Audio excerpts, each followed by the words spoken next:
게으르고 어리석은 지혜가 많지 않은 저이지만 특별히 오늘 말씀은 저에게 참 어려웠던 말씀이었습니다.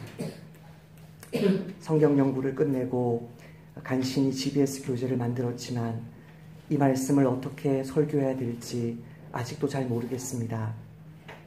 하나님 아버지, 주님의 자비로 살고 주님의 은혜로 살고 주님이 우리를 긍휼히 여겨주셔서 붙들어 주시기 때문에 매일매일 살아가는 저희들이오니 오늘도 하나님의 말씀을 말씀 있는 그대로 전할 수 있는 지혜를 하나님께서 허락해 주시고 이 말씀 그대로 아멘으로 받는 착한 심령들 되도록 복내려 주옵소서. 예수님의 이름으로 기도하옵나이다. 아멘. 월요일에 교회에 오면 항상 하는 일이 주보를 저 뒤에 있는 몇 장 남아있는 주보를 이렇게 정리하는 일입니다. 그리고 청소가 잘 되어 있는지를 또 점검을 하고 일주일을 이제 시작을 합니다. 지난주 성경공부 교재인데요. GBS 교재, 종교인은 진짜 종교를 모른다 라는 교재가 하나 있었습니다. 보통 새 것이 남아있는데 쓰신 것이 남아있어서 아마도 이 고백을 저에게 읽으라고 이렇게 한 것 같아요. 주님, 이번 한 주도 하나님께 나와 예배하게 하심에 감사드립니다. 주님, 이번 학교 잘 적응하고 있지만 관계 속에서 편안한 지금도 주님을 찾고 주님의 뜻대로 친구를 대하고 또 섬김이로서의 책임도 다하며 살아가게 도와주세요.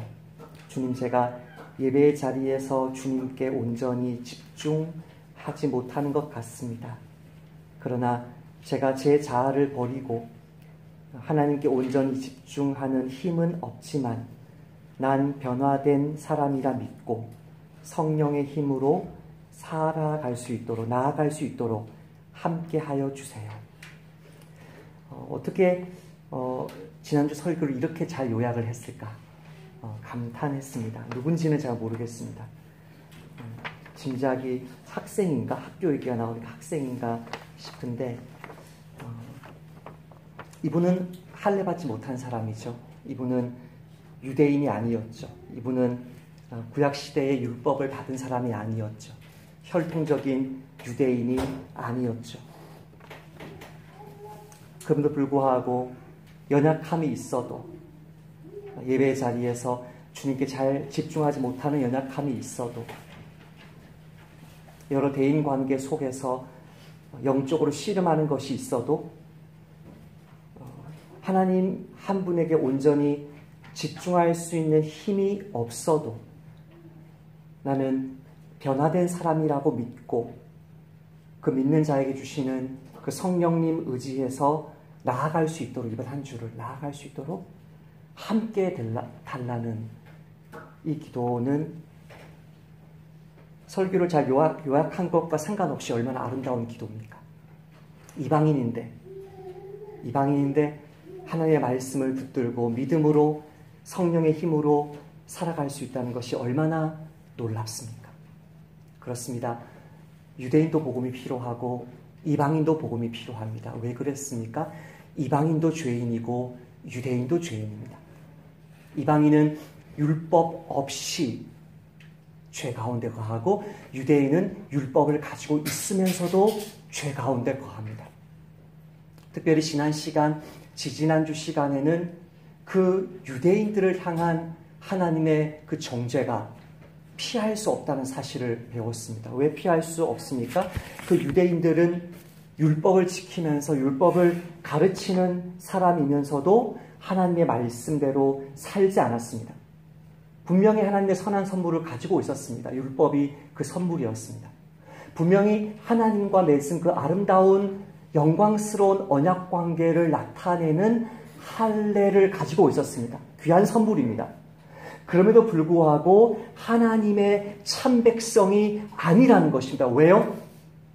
하나님의 참 백성은 안에 있는 보이지 않는 하나님과의 그 언약 관계로 증명되는 것이 아니라, 그것은 하나님과 그 사람과의 관계이지만 그것이 밖으로 드러나는데, 참 하나님의 백성인지 아닌지가 밖으로 드러나는데, 그것이 무엇이었습니까? 말씀에 순종하는 삶이었습니다.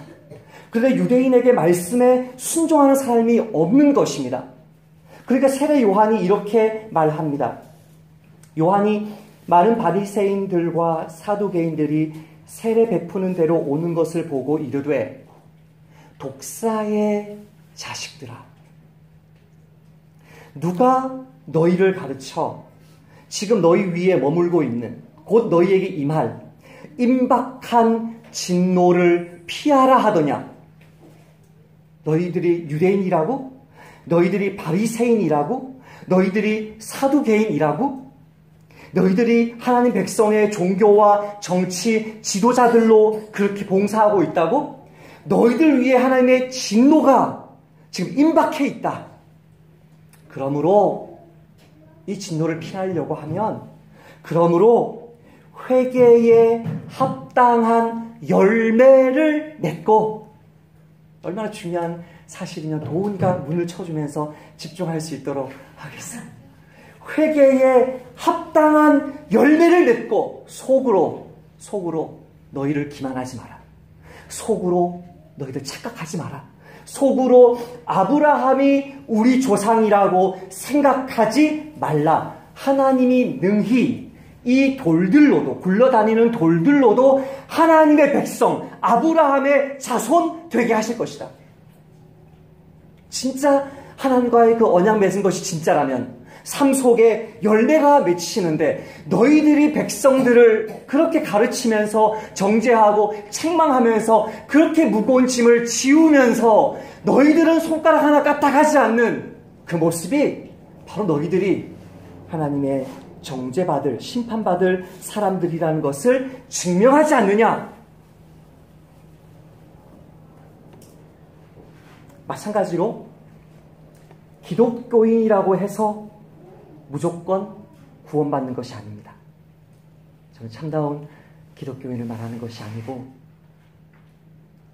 종교가 뭐예요? 저 기독교예요 라고 말하는 사람을 이야기합니다. 기독교인이라고 해서 무조건 구원받는 것이 아닙니다. 하나님의 말씀인 신구약 성경을 가졌어도, 하나님과의 새 언약 관계를 상징하는 세례를 받았어도 하나님께 순종하는 참 백성이 아닐 수 있는 것입니다. 이러므로 예수님의 말씀인데요, 이번에는 유대인들을 향한 세례 요한의 그 말씀과 동일한 말씀을 하십니다.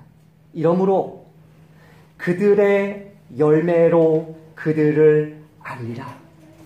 그들의 열매로 그들을 알 것이다. 무슨 열매를 맺고 있냐? 사실 이 말씀을 지난 3년 반 동안 제가 한 4-5번, 서너 번 이야기했던 것 같아요. 그런 말을 할 때마다 사실 두렵긴 해요. 저에게 그것이 마지막 최종적인 비난이 돌아올 수 있는 것이긴 두렵긴 해요. 그러나 사실이니까 이야기해야 되겠죠? 나그네 교회 와서 안 변했습니까? 그 삶이? 그러면 비정상입니다. 우리가 아브라함의 후손입니다. 아브라함이 우리 조상입니다라고 그렇게 자기를 기만했던 그 유대인들처럼, 이 예수님의 제자라고 주님을 뒤따르는 신용하고 있는 이 사람들이 어떻게 말합니까? 나더러 주여 주여 하는 자마다 다 천국에 들어갈 것이 아니요, 다만 하늘에 계신 내 아버지의 뜻대로 행하는 자라야 들어가리라.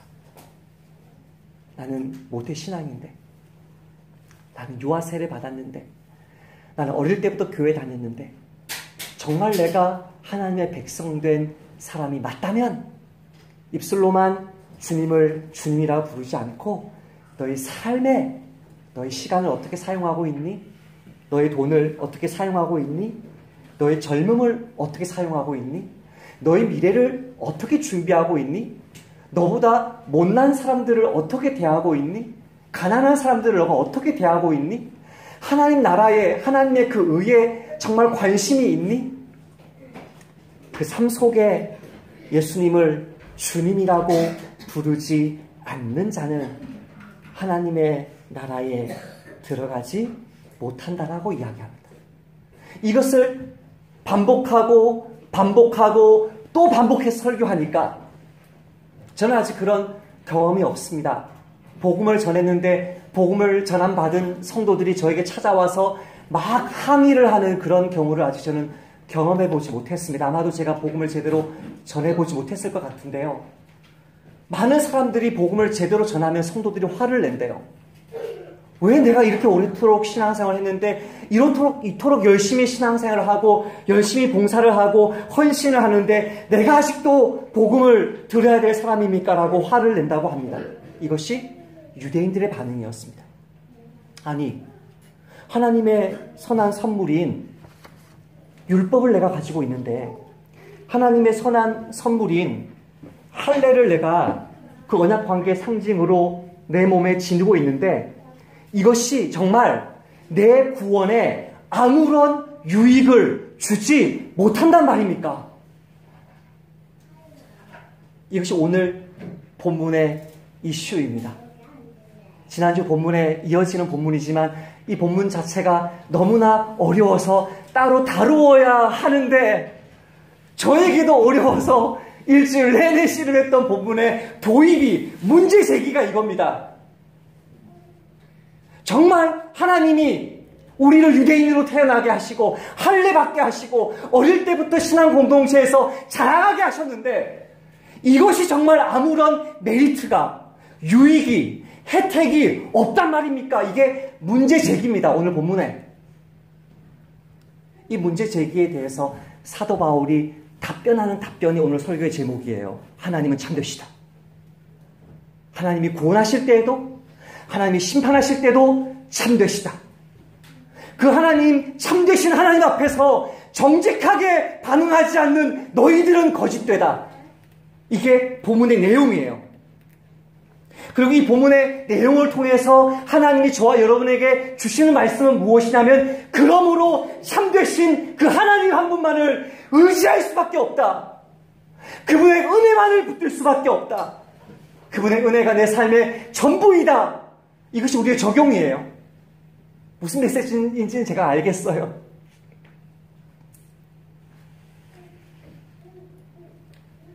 세례를 받고 유아 세례를 받고 모태신앙으로 자라고 하나님의 언약 백성들 속에 살아가는 그리스도인에게 과연 아무런 메리트가 없습니까?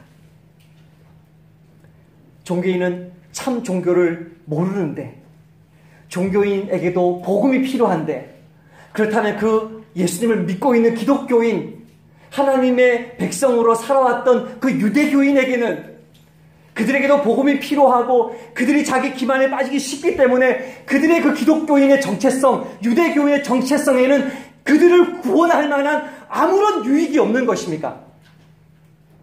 사도 바울은 지난 시간에 이야기를 했어요. 야, 표면적 유대인이 유대인이냐? 이면적 유대인, 내적인 유대인이 진짜 유대인이다. 야, 네 몸에 할례 받았다고, 너가 유아 세례 받았다고, 너 지금 하나님의 백성이라고 착각하냐? 진짜 성령으로 할례 받은 사람만이, 진짜 구원받은 사람이고, 그 구원받은 그 하나님의 은혜를 드러내고 상징하는 것이 유아 세례이다. 너희들 혈통적 유대인 그거 아무것도 아니야. 진짜 성령 받아서 그 성령의 힘으로 말씀을 순종하고 율법을 지켜야 돼. 그렇게 말을 했기 때문에 오늘 본문에 있는 이 이슈, 1절에 나오는 이 이슈, 문제 제기, 그런즉 유대인의 나옴이 무엇이며 할례의 유익이 무엇이냐. 사도 바울이 회당에서 설교했을 때마다 유대인에게도 복음이 필요합니다. 여러분도 율법 붙잡지 말고 예수 믿어야 됩니다. 믿음에서 믿음으로, 오직 믿음으로 하나님 섬겨야 됩니다. 말했을 때마다 유대인들 마음속에 끓어오르는 그 질문, 그 반발심, 그런즉 유대인의 나음이 무엇이며 할례의 유익이 무엇이냐. 그 질문 앞에 사도 바울은 아마도 이렇게 대답할 것 같습니다. 우리 예상에는요. 아직도 몰랐냐? 그거를? 야, 유대인이라는 거 그 중요하지 않아. 기독교인이라는 거, 모태신앙이라는 거, 세례받았다는 거 그거 중요하지 않아. 진짜 예수님 만나야 돼. 사실 이런 운동이 교회 안에도 있죠. 우리 제세례파 같은 경우에는 분명한 신앙 고백이 성인이 하는 것을 보고 철저하게 점검해서 세례를 줘야 교회 안에 순수한 신앙인들이 모일 것 아니냐. 그러나 사도 바울은 놀랍게도 그렇게 말하지 않습니다. 유대인 되는 거 아무 필요 없어. 할례 받는 거, 너희들이 하나님과 언약 맺은 거 아무 필요 없어. 그렇게 말하지 않습니다. 범사에 많다. 너희들이 유대인인 거, 모태신앙인 거, 옛날부터 예수님 믿고 있었던 거, 교회 공동체 안에서 살아가는 거, 범사에 유익이 많다.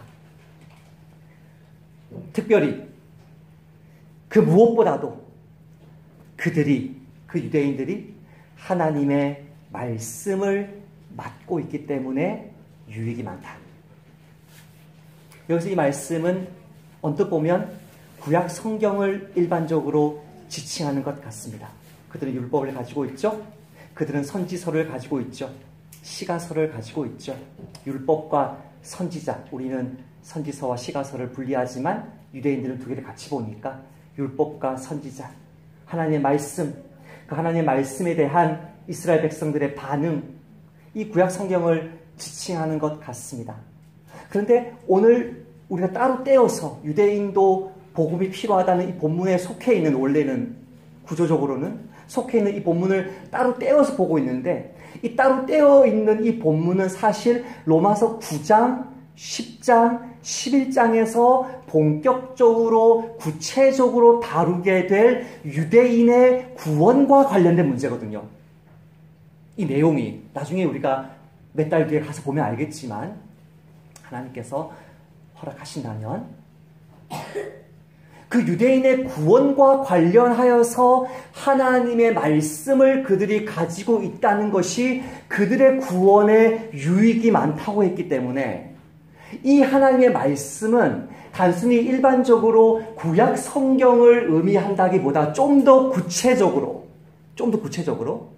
그 구약 성경 속에 그들의 구원에 관해서 하나님이 약속하신 그 약속의 말씀을 의미해요. 이해되세요? 할렐루야. 네, 할렐루야. 하나님이 계속해서 저와 여러분에게 하나님의 말씀을 깨닫게 해주시길 바랍니다. 9장으로 넘어가서 이 말씀 똑같은 걸 제가 한번 읽어볼까요? 9장 4절 6절인데요. 그들은 이스라엘 사람이라, 범사에 많은 게 뭔지 여기서 드러납니다. 그들은 이스라엘 사람이라, 그들에게는 양자됨과 영광과 언약들과 율법을 세우신 것과 예배와 약속들이 있고 조상들도 그들의 것이요 육신으로 하면 그리스도가 그들에게서 나셨으니. 얼마나 많은 유익이 있습니까? 얼마나 많은 프라이드가, 자부심이, 영광이 유대인이라는 이름에 있습니까? 미국에 가시거나 유럽에 가시거나 중동에 가셔서 이렇게 기미 수염을 기르고 있는 유대인들, 검은 옷을 입고 있는 유대인들, 모자를 쓰고 있는 유대인들을 볼 때마다 저주하거나 책망하거나 무시하거나 별꼴이 하지 마시고, 고맙다, 우리 예수님 보내줘서. 얼마나 영광스럽고 정말 자부심 있는 그런 많은 유익이 있습니까? 그는 만물 위에 계셔서 세세의 찬양을 받으실 하나님이시니라. 아멘. 그러나 하나님의 말씀이 폐하여진 것 같지 않도다. 여기서 이 말씀, 어떤 말씀? 유대인들에게 주신 그 언약, 유대인들에게 주신 그 약속, 너희들이 우상숭배를 그렇게 많은 선지자들을 보내고 그 선지자들을 죽이고 내쫓고 거절하고 내게로 돌아오지 않아서 어쩔 수 없이 너희들의 그 우상숭배 없애려고 70년간 포로 생활했지만 내가 너희들 돌이킬 거야. 히스기야 시대에 있었던 선지자이죠. 미가가 이런 말을 해요. 그럼 미가가 어디에 있는 줄 알죠? 네? 열두 소선지서 중에서 6번째 소선지서라는 사실을 성경 66권 목록을 외워야 된다는 그 성경 퀴즈 대회에 다음 주에 그 문제가 나올 거 알고 있죠? 그래서 미가서가 소선지서 12명 중에 6번째죠? 미가가 이렇게 말을 합니다. 주와 같은 신이 어디 있으리까? 주께서는 죄악과 그 기업의 남은 자의 허물을 사유하시며 인애를 기뻐하심으로 진노를 오래 품지 아니하시나이다. 다시 우리를 불쌍히 여기셔서 우리의 죄악을 발로 밟으시고 우리의 모든 죄를 깊은 바다에 던지시리이다. 우리 죄를 깊은 바다에 던졌어요. 거기에 팻말 하나 붙였는데 낚시 절대 금지 가로 닫고 우리의 죄악을 정말 던져버려요. 동이 서에서 먼 것 같이 우리의 죄과를 우리에게서 옮기세요. 우리는 죄인인데 하나님 앞에 의로운 자로 봐주세요. 얼마나 큰 은혜예요. 얼마나 큰 은혜예요. 아직 포로기가 시작되기도 전인데 하나님은 미가를 통해서 말씀해 주시는 거예요. 너희들이 그렇게 범죄하고 돌이키지 않으면 적국에 쳐들어와서 너희들이 다 흩어질 것인데 내가 너희들을 돌아오게 할 거야. 너희들의 죄악들 다 용서할 거야. 깊은 바다에 던질 거야. 그 죄악을 보지 않을 거야. 너희들을 볼 거야. 물론 예수 그리스도 나의 아들의 얼굴을 통해서 볼 거라는 말씀이 신약 성경에는 나오지만 이게 무슨 뜻인지는 이들이 아직도 몰랐겠지만 하나님이 이들의 죄를 용서해 주시겠다는 그 약속, 그 하나님의 말씀을 유대인들이 가지고 있기 때문에 그 유대인들에게는 어마어마한 구원의 혜택이 있는 것이다. 이 자리에 모태신앙이 있습니까? 이 자리에 유아세례 받으신 분들이 있습니까? 이 자리에 예수님께서 나를 불러주셔서 머물고 있는 분들이 계십니까? 이런 설교 들을 때마다 나 구원 못 받은 거 아니야? 나 내쫓기는 거 아니야? 나 이러다 지옥 가는 거 아니야? 그런 두려움에 빠져있는 분이 계십니까? 예수님이 이렇게 말씀합니다. 예수께서 이르시되 나는 생명의 떡이니 내게 오는 자는 결코 줄이지 아니할 터이요. 내게 오는 자가 누구입니까? 나를 믿는 자는 영원히 목마르지 아니하리라. 예수님께 가는 것은 예수님을 믿는 거예요. 그러나 내가 너희에게 이르기를 너희는 나를 보고도 믿지 아니하는도다 하였느니라. 여전히 예수님을 보고도 그분의 말씀을 듣고도 예수님을 믿지 않아요. 그러나 예수님께 오는 자는, 예수님을 믿는 자는 결코 결코 줄이지 않을 것이다. 영원히 일시적으로가 아니라 영원히 목마르지 아니하리라. 아버지께서 내게 주시는 자는 다 내게로 올 것이요 내게 오는 자는 내가 결코 내쫓지 아니하리라. 할렐루야. 하나님이 우리를 내쫓지 않으신답니다. 나의 부모를 통해 예수 믿었던, 나의 교회를 통해서 예수 믿게 되었던, 어떤 길을 통해서 하나님의 언약의 공동체 안에 들어오게 된 사람은 그의 죄악에도 불구하고, 그의 연약함에도 불구하고, 그의 실패에도 불구하고 내쫓지 않으신답니다. 할렐루야. 이 어마어마한 은혜가 그들 속에 있습니다. 그러니까 우리는 이게 굉장히 헷갈리고 뭔가 모르게 모순되는 것 같습니다. 그래서 본문이 어렵게 느꼈습니다. 저도 굉장히 어려웠습니다. 아니, 유대인들도 종교인들도 그 삶 속에 하나님의 말씀에 순종함이 없으면 그 행위로 구원받지 못한다는 것이 아니라 오직 믿음으로 구원을 받는데 그 구원받은 증거가 행위로도 드러난다는 거거든요.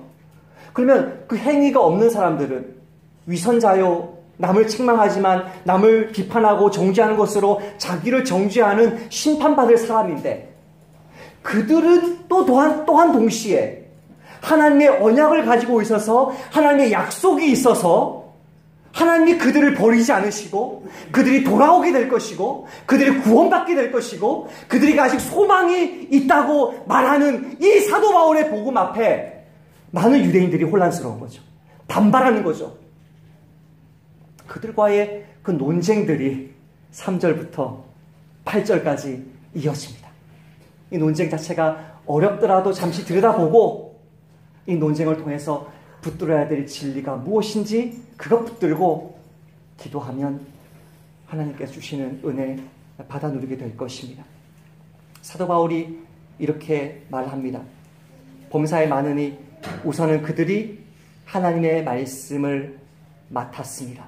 아직 그들에게 구원에 관한, 죄사함에 관한, 정결하게 씻김받는 것에 관한 그 하나님의 언약의 말씀, 약속의 말씀이 있습니다. 그러나 현실은 어떠합니까? 현실은 유대인들 대부분이 믿지 않습니다. 3절 말씀 같이 읽어보십시다. 시작. 어떤 자들이 믿지 아니하였으면 어찌하리요? 그 믿지 아니하니 하나님의 믿부심을 패하겠느냐? 4절도 읽어보십시다. 그럴 수 없느니라. 사람은 다 거짓되되 오직 하나님은 참되시다 할지어다. 기록된 바 주께서 주의 말씀에 의롭다함을 얻으시고 판단받으실 때에 이기려 하심이라 함과 같으니라. 이 3절과 4절에 하나님의 참되심, 하나님의 의로우심이 어떻게 드러나는지를 한번 보십시다. 하나님의 그 언약이 있다고 칩시다. 하나님의 그 약속이 있다고 칩시다. 그런데 대부분의 유대인들이 여전히 예수님을 믿지 않고 있는데 정말 하나님의 그 약속 유효한 것입니까? 그 약속이 유효하다면 왜 세상이 이 모양입니까? 말세가 가까이 올수록 교회는 세속화되겠죠. 돈을 사랑하겠죠. 서로 싸우겠죠. 음란의 세상의 가치들을 위해서 쫓아가겠죠.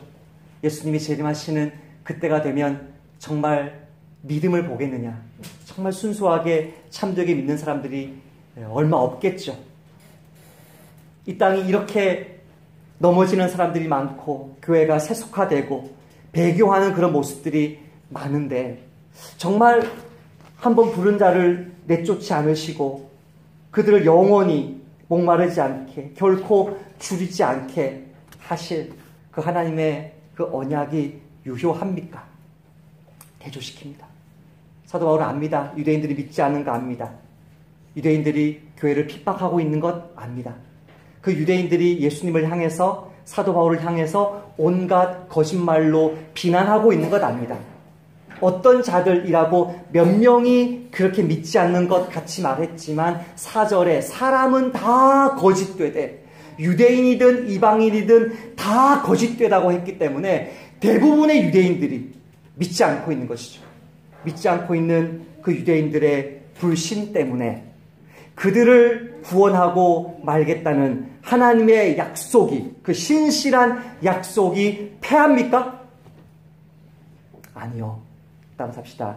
하나님의 은혜를 나의 죄가 이기지 못한다. 교회의 연약함이 하나님의 사랑을 이기지 못한다. 이해가 안 돼요. 이해가 안 돼요. 정의로운 것 같지도 않아요. 잘 받아들이기 힘들어요. 그런데 그것이 하나님의 사랑의 위대함이라는 것. 그렇게 당신을 떠나고 선악과 따먹었을 때부터 에덴 동산에서부터 그렇게 등을 보이면서 하나님을 떠난 그 백성들이 그렇게 하나님께 반역하고 또 반역하고 불신하고 또 불신하고 넘어지고 또 넘어지는 우리인데 그런 우리를 하나님은 버리지 않고 반드시 하나님 믿는 백성답게 살아가게 만드시겠다는 거예요. 이것이 은혜 아닙니까? 이것이 하나님의 사랑의 위대함 아닙니까? 어떤 자들이 믿지 아니하였으면 어찌하리요? 그 믿지 아니함이 하나님의 믿부심을 패하겠느냐? 그럴 수 없느니라. 이것이 복음이라는 거죠. 이것이 복음이라는 거죠. 유대인들이 돌아오지 않고 있어도, 약속의 자녀인 것 같은데, 예수 믿어야 될 사람인 것 같은데 돌아오지 않고 있어도 하나님이 그들을 돌이키고야 말 것이라고 믿는 이 믿음이 하나님이 누구신지 아는 사람의 믿음인 것이죠.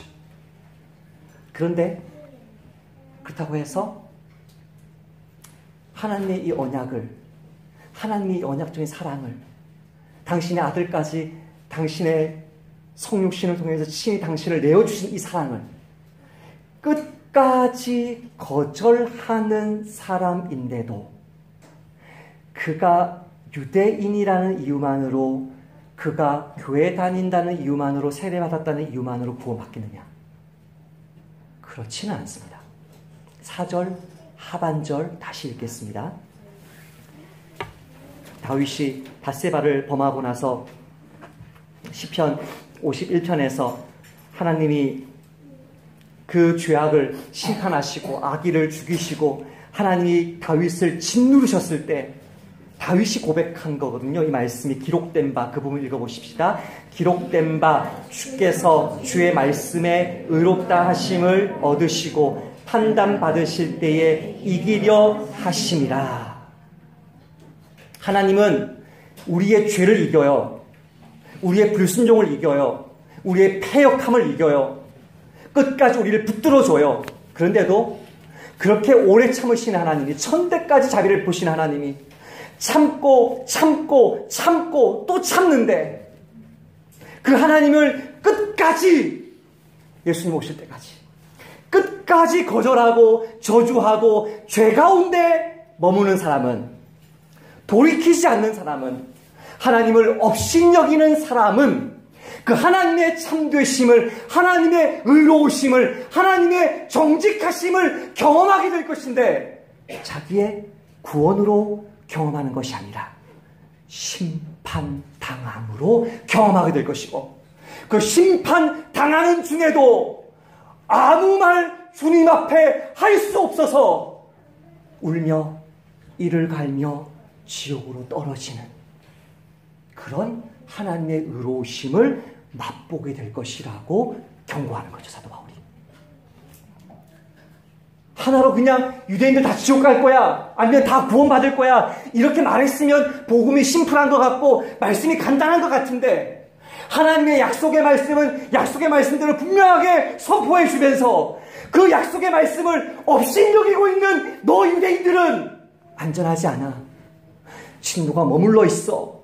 너는 모태신앙이잖아. 유아 세례 받았잖아. 세례 받고 교회 안에 있잖아. 하나님이 너를 불러주셨잖아. 이 언약 공동체 속에 하나님의 사랑을 받도록 해주셨잖아. 그러나 너희가 끝까지 그 사랑 거절하면 너희는 마침내 하나님의 그 의로우심을, 참되심을 너희들의 구원이 아니라 심판으로 받게 될 거야.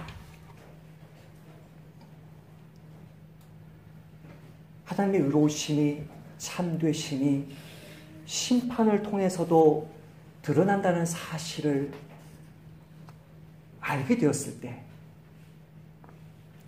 정말 하나님의 백성들은요, 그 하나님의 심판 속에서도 하나님 오르십니다, 하나님 당신이 의로우십니다라고 고백합니다. 사실 요한계시록에서 여러분 읽어보시면 심판이 막 일어날 때 천사들이 하나님을 찬양해요. 심판, 지옥의 존재 때문에 하나님을 믿지 못하겠다고, 그런 가학적인 세디스트 하나님이 어디 있냐라고 수많은 현대 저자들이 그 지옥의 존재 때문에 하나님을 비난하고 기독교를 비난하는데, 요한계시록에 보면 하나님의 심판 때문에, 지옥의 존재 때문에 천사들이 주님을 찬송해요. 구약 백성들이 어떻게 주님을 찬송하는지를 한번 보세요. 심판받고 있는데 당신들이, 여호와께서 이같이 말씀하시기를 너희가 나를 버렸으므로 나도 너희를 버려. 끝까지 하나님 언약에 신실하시려고 기다리시고 또 기다리시는데 끝까지 그 은혜를 짓밟는 너희를 나도 버려 애굽 왕인 시삭의 손에 넘겼노라 하셨다 한지라. 이에 이스라엘 방백들과 왕이 스스로 겸비하여 이르되 여호와는 의로우시도다. 에스라가 이렇게 고백합니다. 우리가 어찌 다시 주의 계명을 거역하고 이 가정한 백성들과 통혼하오리이까? 불신 결혼하오리이까? 그리하면 주께서 어찌 우리를 멸하시고 남아 피할 자가 없도록 진노하시지 아니하시리이까? 이스라엘의 하나님 여호와여, 우리의 이 죄악 때문에, 세상 사람들과 섞여 살아가는 이 죄악 때문에 우리를 심판하실지라도 여호와여, 주는 의로우시니.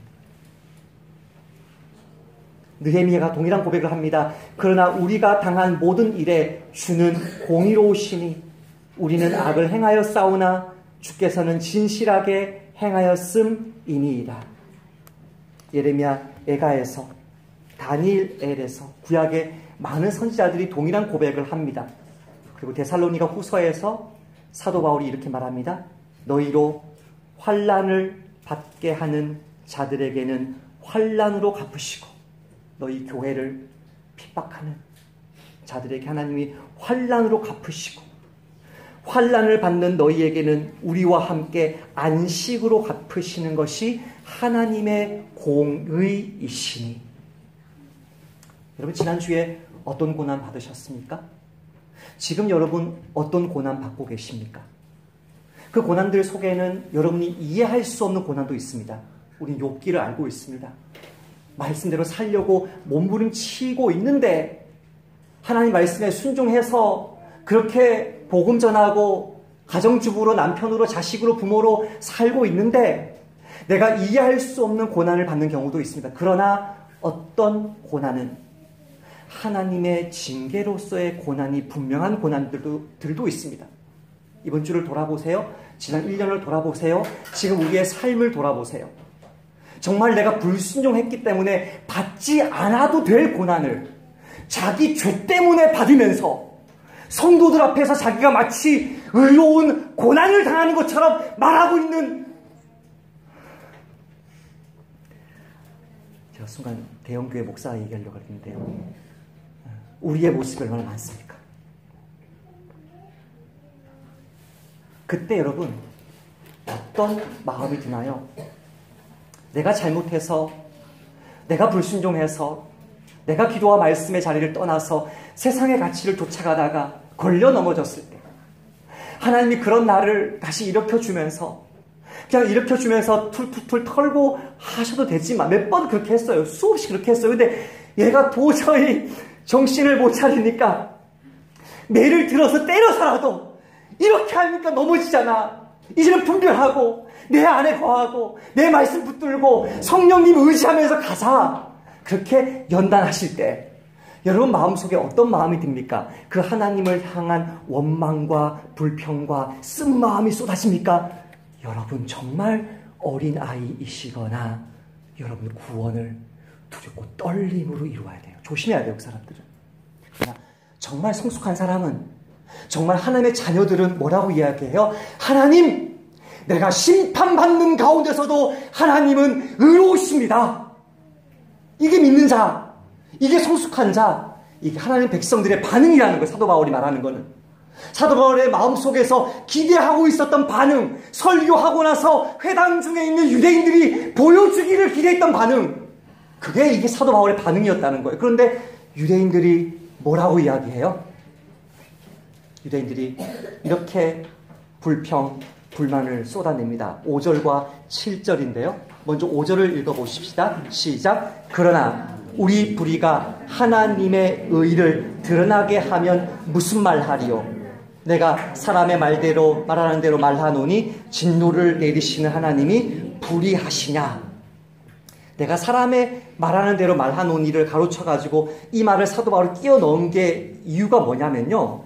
진노를 내리시는 하나님이 불의하시다. 그러니까 노아 홍수 심판을 하시거나 지옥에 보내시거나 죄인을 심판하시는 이런 하나님이 불의하시다는 그 개념은 생각만 해도 말할 것도 없고요. 생각만 해도 하나님 앞에서 너무 죄송해서 감히 우리처럼 불의한 자가 그렇게 의로우신 하나님의 심판을 내가 판단하는 거기 때문에 정말 해서는 안 될 말이지만 그 뜻이에요.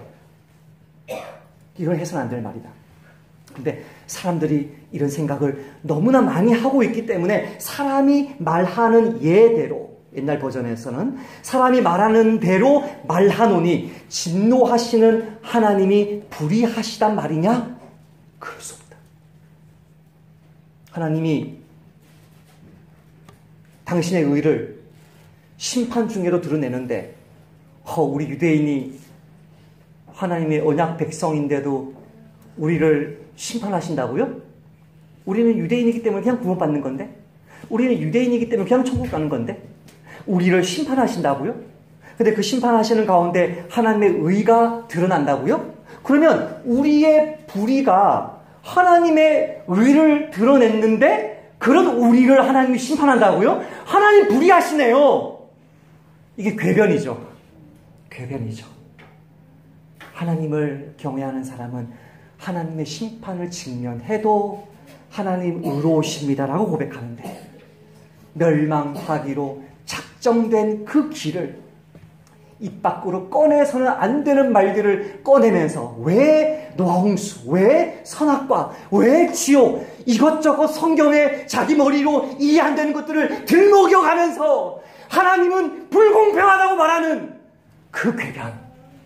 7절도 같은 말이죠.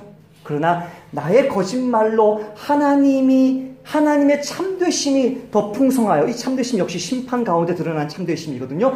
나의 거짓말을 통해 하나님의 심판의 참되심이 더 풍성하여진다면 하나님의 영광이 선포되는데 내가 어떤 기여를 한 것인데 내가 어떻게 심판을 받으리요?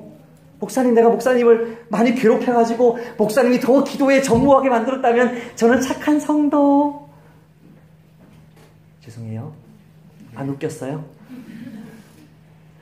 내가 어떤 죄를 지었는데 그 죄 때문에 하나님의 선하심이, 자비하심이, 인자하심이 드러났다면 내가 죄 짓는 게 뭐가 문제예요? 그러므로 사도 바울이 유대인인 우리 역시 우리의 행함 때문에 하나님이 심판하실 것이라고 말하는 그 사도 바울은 사실상 8절에 나오는 것처럼 선을 이루기 위해서 악을 행하자라고 설교하는 이런 나쁜 설교자라고 비난하고 있는 것이죠. 오늘 본문이 이해되셨습니까? 하나님의 의로우신 심판 앞에 그 하나님의 의로우신 그 참되심을 구원으로 경험하지 못하고 심판으로 경험할지라도 그 하나님을 찬송해야 마땅한데, 그 하나님의 의로우심, 신실하심, 택하신 자녀를 버리지 않으시는 그 신실한 하나님의 은혜를 붙들지는 못할 망정 끝까지 불순종하면서 하나님의 그 의로운 심판까지도 교회를, 설교자를, 사도 바울을 비난하는, 하나님을 불의한 사람으로, 불의한 분으로 비난하는 그들의 모습이야말로 그들이 정죄받는 것이 마땅하다. 그들이 바로 하나님의 심판, 진노 아래 놓였다는 증거가 아니냐라는 말이 오시다. 어려웠죠? 왜 이런 어려운 말씀을 이렇게 로마서에 넣어놨는지 잘 모르겠어요. 그러나 하나님이 이 당신의 참되심, 당신의 의로우심, 구원과 심판에서 당신의 의로우심, 참되심이 이 본문의 핵심 메시지라면 저와 여러분이 이 땅을 살아가는 데 있어서 우리가 붙들어야 될 것이 하나님의 이 참되신 성품밖에 없구나. 하나님이 나를 버리지 않으시고 나를 은혜로 붙들어 주시는 거구나. 내가 이렇게 강팍한 사람들의 이런 궤변들을 늘어놓지 않고 내 삶 속에 내가 잘못해서 닥치는 하나님의 징계 속에서도 겸손하게 회개하며 주님을 섬길 수 있도록 해주신 이게 은혜구나. 내가 붙들 것은 하나님의 은혜밖에 없구나. 그거 붙들면 돼요. 며칠 전에 제 친구가 저희 교회에서도 설교를 하셨던 친구인데요. 그 친구가 어떤 자료를 하나 저에게 보내왔어요. 이 자료를 한 2번 제가 읽었는데 이 말씀 속에 나오는 당신의 택하신 백성들을 버리지 않는 그 하나님, 보호하시고 살려주시는 그 하나님의 그 성품이 드러난 글이어서 제가 이 글을 나누려고 해요. 여기 할머니 사진 하나 있는데 보이진 않죠? 네, 네 보이세요? 네. 이 할머니 이름이 마리아라는 할머니예요. 이 마리아라는 이 할머니의 손자, 이 할머니의 손자, 그래서 아들 낳고 손자 낳아서 그 손자가 마리아 할머니 파라과이에 정착했는데 그 손자 성함이 마틴. 네. 파라과이에 살지만 독일계예요. 독일계 우리 형제 자매들인데 이 손자, 자기 마틴 선교사, 마틴 교수, 신학교 교수인 그 손자가 제 친구인 이준호 선교사를 만나서 미국에서 이 자료를 건네주고 창산아 이거 한번 읽어볼래? 참 재밌네 하고 저한테 보내준 거예요. 이분은 17살 때인 1930년 12월 13일에 아무르강, 그 러시아와 중국의 경계인 그 아무르강과 10km 떨어져 있는 마을에 거주하고 있었어요. 그때 거주했던 사람이 한 400~500명 됐을 텐데 그 중에 이제 218명 정도의 사람이 이 이야기, 탈출하는 이야기를 이제 쓰는 그런 그런 인물들로 등장하게 되는데요. 마르크스 레닌주의에 입각해서 소련이 공산화되고 차르 정권이 망하고 나서 1928년, 그 다음에 29년에 가혹한 정책들이 나오면서 무수히 많은 기독교인들이 신앙을 억압당하고 사유재산을 몰수당하고 그런 이제 피바람이 러시아에 소련에 몰아닥칠 때입니다. 그때 우크라이나 지역에 살고 있던 독일계 우리 그 메노파 그리스도인들이었는데요. 그 형제 자매들이 이 스탈린의 이 핍박이 너무나 심각해지니까 그 스탈린의 눈을 피하려고 동쪽으로 시베리아로 이제 이주해 온 거예요. 이주해 와가지고 이 소련을 벗어나야만 되는 거죠. 이 공산주의를 벗어나야만 되는 거죠. 지금은 러시아라서 조금 자유로워졌는지는 모르겠지만 거기를 벗어나기 위해서 이 밤에 이제 탈출하는 이야기예요. 근데 마을마다 2명씩의 스파이가 비밀경찰들이 들어가 있고 또 이미 러시아 소련 당국에 우호적인 사람들이 있고 여기가 조사오니 하면서 이미 러시아에서의 그 공산 치하에서 삶에 정착한 사람들이 많이 있는 거예요. 그때 사람들이 떠난다. 탈출한다. 어디로? 이 아무르 강을 건넌다. 얼어있는 그 강 위에 이제 마차가 아니죠. 말이 끌긴 하지만 썰매죠. 썰매 큰 외관에 이렇게 짐을 가득 싣고 정보 당국에게는 우리가 벌목하러 갑니다. 벌목하러 우리가 갑니다 하면서 썰매를 이제 벌목하는 것처럼 준비를 다 한 거죠. 그러고 나서 이제 사람들끼리 날짜를 정해놓고 합니다. 언제 떠날 거냐. 사람들이 모여서 언제 떠날 건지 하나하나 이제 정하게 됩니다. 그런 일들이 이제 있는 가운데 이제 타이밍이 중요한 거죠. 타이밍. 이날이 그날이 다 떠나는 거예요. 전부 다 레디하고 있는 거예요. 이 기독교인들이. 218명의 기독교인들이 전부 다 레디, 준비하고 있는 거예요. 55개의 마차에 218명이 탔어요. 막 이제 탈출을 하려고 하는데 이제 어떤 사람들은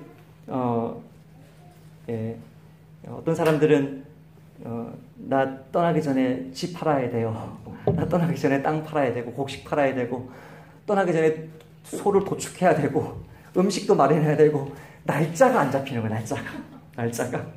생각해보면 218명이 한 날에 똑같은 날 떠난다는 게 쉽지가 않는 거죠. 그래서 막 서로 그 며칠 미루냐 마냐 막 이렇게 하고 있는데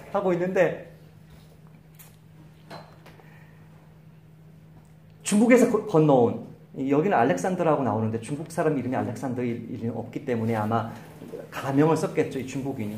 그러니까 알렉산더라는 사람이 이제 이 사람들을 데리고 러시아 땅으로 들어간 거죠. 러시아 땅에서 한 10km 떨어져 있는, 10km 떨어진 게 맞나요? 10km 정도 떨어져 있는 이 강으로 데리고 와서 이 강을 건너서 이렇게 길잡이 역할을 하는 거죠.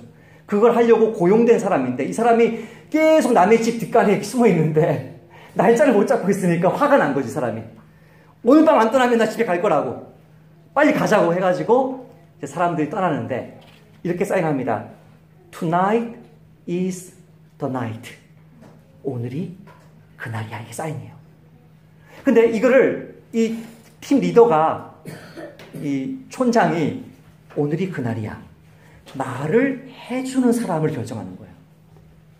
이미 이 사람 딱 보고 얘 스파이 같아.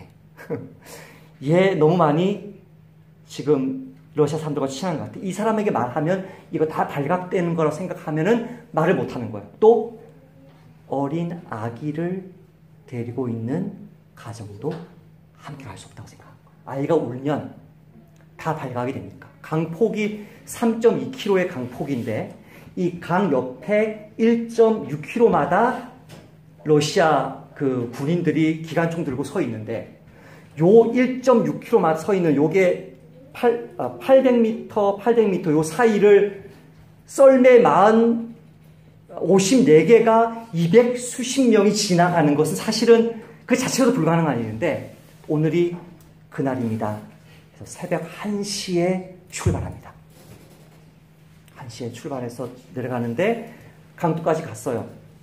강둑까지 가서 내려오는데 여기 강둑과 요 강바닥, 얼어있는 강바닥이 3m예요, 3m. 그러니까 썰매가 이렇게 오다가 쿵 막는 거죠, 소리가. 그 새벽에 고요한 그 시간에 쿵 하나 지나갈 때마다 짜적 갈라지면서 그렇게 썰매 54대가 지나가는 거예요. 마지막 썰매가 반대편에 도착했을 때, 아니 첫 번째 그 54개 썰매 중에 첫 번째 썰매가 3몇 킬로 되는 그 강을 마지막에 딱 도착했을 때 해가 뜨기 시작한 거예요. 나머지 다 보이는 거죠, 이 보초 그 초소에서도. 근데 아무도 총을 쏘지 않는 거예요. 그러고서 이제 건너가서 보니까 중국 사람들이 나무하고 있는 중국 사람들을 만났어요. 사람들이 이렇게 외치는 거죠. 주님이 우리를 지켜주셨습니다. 이것은 기적입니다. 그렇게 외치면서 독일어로 찬송하면서 중국 땅에 도착했어요. 그래서 그 중국 땅에서 또 어디를 거쳐서 하얼빈까지 와서 하얼빈에서 이제 지구 반 바퀴를 돌아서 남미로 정착을 하게 되는데요. 소련이 무너지고 나서 그날 밤에 도대체 어떤 일이 있었는지에 대해서 말해줄 수 있는 사람이 등장합니다.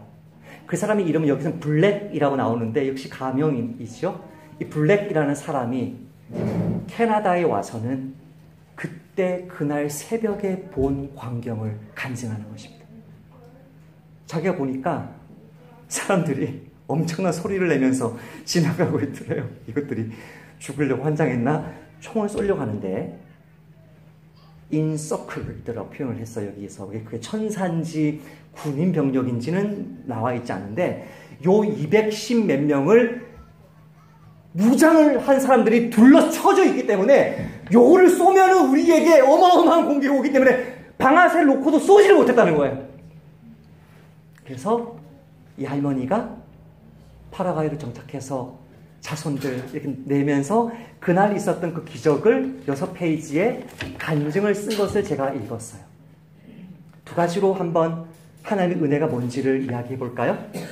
그날 밤에 9장, 10장, 11장 가면 나올 겁니다. 하나님의 선택의 문제가 나올 건데요. 그날 밤에 어떤 사람에게는 tonight is the night 라는 말이 전달되었고 어떤 사람에게는 전달되지 못했습니다. 전달된 사람에게도 그 말을 믿은 사람이 있을 것이고 그 말을 믿지 못한 사람이 있습니다.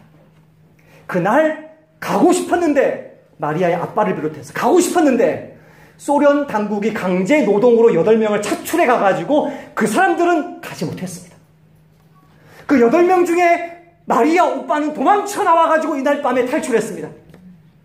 그 모든 순간순간마다 하나님은 누구를 당신의 복음을 듣게 하시고 당신의 복음을 믿게 하시고 당신의 자녀로 부르실지를 결정했습니다. 그리고 그들이 하나님의 나라로 구원받기 위해서 가는 그 길에도 중간에 무수히 많은 위험들이 있었으나 하나님이 그들을 보호해 주시고 그들이 정말 바라는 자유의 땅으로 인도해 주시는 이 모든 과정 속에 하나님의 은혜가 아니었다면, 하나님의 기적이 아니었다면 이루어지지 않는 구원이 이루어진 것입니다. 이게 우리가 살아가는 삶의 방식입니다. 우리가 어떻게 살 거냐? 어떻게 이 고난을 이겨낼 거냐? 하나님이 나에게 허락해 주신 이 삶의 씨름들을 어떻게 감당할 거냐? 무엇만 의지해야 됩니까? 하나님의 은혜만 의지해야 됩니다. 그 하나님의 은혜가 전부입니다. 이번 주 금요일에 나누었던 말씀인데요. 이 말씀 제가 이번 주 내내 제 마음에 남아있어서 이 말씀 읽고 마치겠습니다. 여호와 우리 주여, 주의 이름이 온 땅에 어찌 그리 아름다운지요. 주의 영광이 하늘을 덮었나이다. 주의 대적으로 말미암아 어린 아이들과 젖먹이들의 입으로 권능을 세우시며 이는 원수들과 보복자들을 잠잠하게 하려 하심이니이다. 하나님 앞에서 무수히 많은 말들로 하나님 당신 의로우세요? 정말 그럴 수 있어요? 이렇게 정말 심판하셔도 돼요? 무수히 많이 하나님을 향해서 항변하고 대적하는 사람들 앞에 어떤 사람들의 말이 이들을 이기냐면 어린 아이들과 젖먹이들의 입으로 권능을 세워요. 여호와 우리 주여, 주의 이름이 온 땅에 어찌 그리 아름다운지요. 오늘 아침에 출근하면서 교회 오면서 하늘을 보셨죠? 정말 파란 그 하늘을 보면서 밤에 반짝이는 별들 보면서 하나님, 내 삶 가운데는 여전히 이 마리아 할머니가 탈출하는 것과 같은 죽음의 골짜기를 경제적으로, 관계적으로, 육체적으로, 시간적으로, 체력적으로 내가 겪고 있지만 하나님, 저는 주의 은혜가 나를 붙들고 계심을 믿습니다. 주님이 나를 붙들어 주셔서 나를 택해 주셔서 나를 하나님의 자녀 삼아 주셨기 때문에 나를 버리지 않을 줄 믿습니다. 내 삶 속에 닥치는 모든 위험들, 총칼 앞에서도 하나님이 나를 보호해 주시고 천사들로 진쳐 주셔서 당신이 원하시는 그 나라로 나를 인도해 주실 것을 믿습니다. 이 작은 감사와 기쁨과 찬양의 고백으로 말도 안 되는 궤변 가지고 하나님을 불신하고 있는 이 세상을 주님의 자녀답게 성령 받은 하나님의 백성답게 이번 한 주도 살아내시기를 주님의 이름으로 축복합니다. 하나님, 우리 주님이 참되시고 신실하시고 의로우셔서 너무나 감사합니다. 내가 이 자리에 앉아서 예배를 드리며 하나님을 믿는 자로 살고 있는 것이 기적임을 고백합니다. 배교하지 않고 고난 속에서도, 아픔 속에서도, 경제적인 어려움과 미래에 대한 두려움 속에서도 이 믿음, 내가 포기하지 않는 것은 하나님이 저를 포기하지 않으시기 때문임을 믿습니다.